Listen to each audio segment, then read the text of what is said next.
పెళ్ళయిందా? ఒకసారి మా అమ్మ నాయన చేశారు, రెండోసారి మా పక్కింటి వాళ్ళు చేశారు. రెండోసారి పక్కింటి వాళ్ళు చేసేది ఏంది? అంటే మన గమ్మునుండే క్యారెక్టర్ కాదులేండి సార్. నువ్వు కరెక్ట్ గా చెప్పకపోతే మూడోసారి నేను చేస్తా. వద్దులేండి, ఇద్దరితోటి ఆగలేక వస్తుంటా మళ్ళీ మూడు నాకు అనుభవం దేంట్లో దేంట్లో అంటే నాకు పెళ్ళంట్రీ మళ్ళీ ఇప్పుడు అనుభవం అంటుంట్రీ. ఒరే ఉద్యోగం చేసిన అనుభవం రా. ఉద్యోగం అనుభవం అట్లా క్లారిటీగా అడగాలి సార్. దేంట్లో అనుభవం అనే ఉద్యోగం చేసిన అనుభవం అని అడగాలి. అదే 12 hours ఎక్స్పీరియన్స్. అబ్బో 12 hours ఎక్స్పీరియన్స్ తమరికా? ఉంచుకోలేక పంపించేశారు. ఏం చేసావు? చిన్న పొరపాటు, అదే పెద్ద పొరపాటు కూడా కాదు. చిన్న పొరపాటు చేస్తే ఎవరిని పంపిస్తారంట మేడం? తీసేశారు ఇక్కడ, మేమే ఉదాహరణ దానికి. ఏందో చెప్పు పొరపాటు. సైకిల్ కి పెట్రోల్ ఖర్చు 500 రూపాయలు. అది చిన్న పొరపాటు అదే కాదని తర్వాత తెలిసింది, ఉద్యోగం తీసేసినారు. తమరు ఏం చదువుకున్నారు ఇంతకీ? MBA అడ్మినిస్ట్రేషన్ చేద్దాం అనుకున్నా, చేయకూడదన్నారు. ఏమో దానికి 10th క్లాస్ పాస్ కావాలంట కదా. 10th క్లాస్ పాస్ నా కూతురు కట్నం వద్దు, వంట రాదు, 2 లక్షలు కట్నం, అత్తమామలు కొడతాది, 10 లక్షలు కట్నం, నైట్ టైం పార్టీలకు వెళ్తది, 20 లక్షలు ప్లస్ కారు, చుట్టాలు వస్తే కాలుతుంది అంతది, 40 లక్షలు కారు హౌస్, కట్టుకున్న భర్తను మాత్రం కాలుతుంది అందు, బూట్ కాలుతుంది అంతది, 50 లక్షలు కారు హౌస్, 2 ఎకరాల ల్యాండ్, ఇన్స్టాలో రీల్స్ చేస్తది, 1 కోటి రూపాయలు కట్నం, 4 కార్లు, 4 హౌస్లు, 10 ఎకరాల పొలం, 1 కేజీ బంగారం. డీలోకే. హలో పవన్, నేను అజయ్ని. చెప్పరా అజయ్. ఇది నెట్ లో సెర్చ్ చేస్తున్నాను రా. నెట్ లో సెర్చ్ చేస్తుంటే ఇది నేవీని రైల్వే పడ్డాయి, RRB పడ్డాయిరా. పెట్టరా. RRB గురించి తెలుసా నీకు? తెలియదు. ఏంటి చెప్పు, ఏంటి వర్క్ ఏంటి? వర్క్ ఏంటంటే ఏం లేదురా, ఇప్పుడు మనం ట్రైన్లు వెళ్తా ఉంటాయి కదా. ట్రైన్లు వెళ్ళినప్పుడు దారిలో ఒకసారి కరెంట్ పోద్ది. కరెంట్ పోయినప్పుడు లైట్లు ఆరిపోతాయి కదా. మరి లైట్లు ఆరిపోతాయి. లైట్లు ఆరిపోయినప్పుడు ఏంటంటే నువ్వు ట్రైన్ కి ఎదుర్కొంటాను బ్యాటరీ లైట్ పెట్టుకుని పరిగెట్టాలి. చేస్తావు మరి నువ్వు. అదే నువ్వు అప్లై చేస్తున్నావా? అంటే మా డాడీ అన్నారు నువ్వు ట్రైన్ ఎదుర్కొండా పరిగెట్టలేవు, వద్దురా అన్నారు. అంటే నేను ఫిట్ బాడీ కాదు కదా అది. నేను నేవీకి పెట్టుకుంటున్నాను, నీకు రైల్వేకి పెట్టనా? మన వాళ్ళు ఎవరైనా అప్లై చేస్తున్నారు రైల్వేకి? లేదురా, అంటే వాళ్ళు కూడా కొంచెం ఫిట్ గా లేరు. కానీ ప్రమోద్ గడు అప్లై చేస్తున్నాడు. ప్రమోద్ గడు ఫిట్ గా ఉంటాడు కదా, ఆడు పరిగెడుతున్నాడు.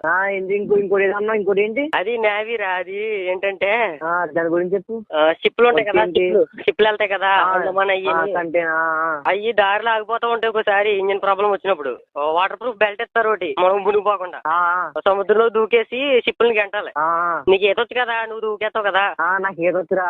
అదే నీకు ఈతొచ్చు కదా, నీకు నేవీకి, నాకు ఈతొచ్చు, నేను నేవీకి పెట్టుకుంటున్నాను. ఇంకేంటి పెట్టారా బాబు? డబ్బులు అయి నేను పంపుతాను, వచ్చిన డబ్బుల గురించి ఆలోచించరా బాబు. డబ్బులు నా దగ్గర బోల్ డబ్బులు ఉన్నాయి. అదే ప్రమోద్ గడు అవినీతి పెడుతున్నారా? ప్రమోద్ గడు అవినీతి గడు వాళ్ళు రైల్వేకి పెట్టుకుంటున్నారు, ఫిట్ బాడీ కదా, పరిగెట్టగలరని. RRB పెడతారా?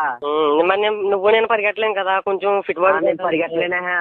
అదే ఏంటి ఇంటి ముందు ఎన్ని చెప్పులు ఉన్నాయి?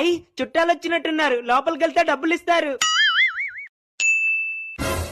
ఏంటి ఇంటి ముందు ఎన్ని చెప్పులు ఉన్నాయి? చుట్టాలు వచ్చినట్టున్నారు. ఇంతకీ నువ్వేం చేస్తావు అని అడిగితే ఏమని చెప్పాలి? ఐడియా, వాళ్ళు వెళ్ళిపోయాక వస్తాను. జిక్కి చికిన్ జింకి చికిన్.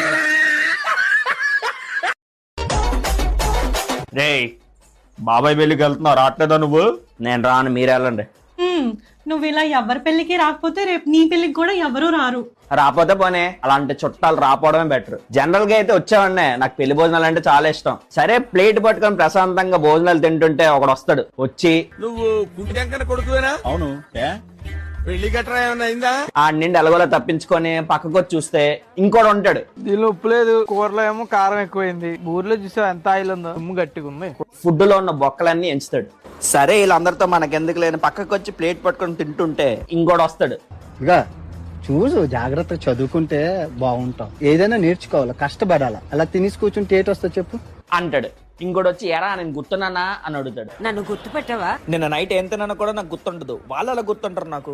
ఇంకోటి అబ్బాయి రాడు వచ్చి మా కొడుకు తోపు, మా కూతురు తోపు, మాకెంత ఆస్తుంది, మాకంత ఆస్తుంది, వాళ్ళది ఎంత పొడుగుంది, వాళ్ళది ఎంత బారుంది అని చెప్పి ఏదో డప్పు కొట్టుకుంటాడు. ఇవన్నీ భరించే కన్నా ఇంట్లో హ్యాపీగా ప్రశాంతంగా ఉండడం బెటర్. పిన్ని గారు బాగున్నారా? ఏంటి మీ ఇద్దరే వచ్చారు, మీ అబ్బాయి రాలేదా? వాడు రాకపోతే మేమేం చేస్తాం? ఎన్నిసార్లు పిలుస్తాం తెలుసా మీకు? మా ఫంక్షన్ ఇదేంటి రాడు, దట్ ఈస్ హిస్ ఒపీనియన్. ఏంటి మాట్లాడతారు మీరు?